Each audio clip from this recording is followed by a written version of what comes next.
So I got a request to make an espresso tamper for the coffee grinds, and originally he wanted it in stainless steel, and he said aluminum, but I don't have any 2-inch aluminum, so I'm going to use some stainless steel that I have right here.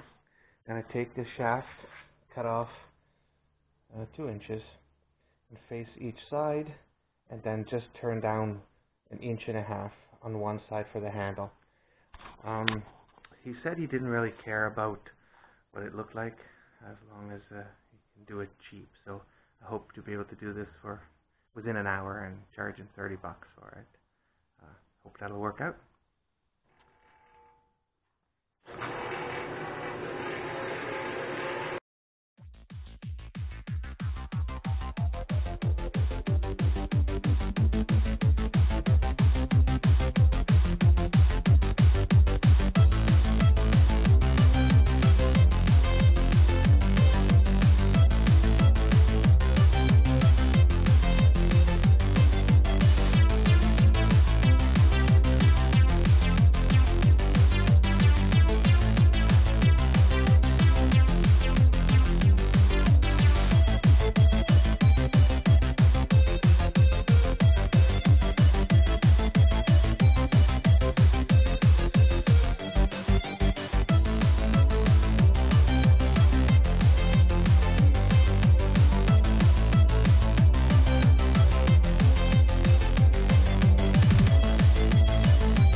So this is what it looked like when I was done on the lathe, and I took it and held it in my hand and pretended to be tamping down some coffee grinds, and it just didn't feel quite right. I didn't have quite enough of room to hold on to it at the top there, so I put it back in the lathe, and I don't have a video of that.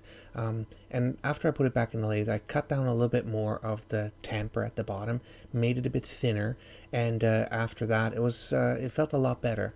And my customer was pretty happy with it, and he likes the way that it feels, and the way that it handles is perfect size, and it took me only about an hour to do. So anyways, thanks for watching. I hope you enjoyed this video. Don't forget to subscribe, and I'll see you next time. Bye.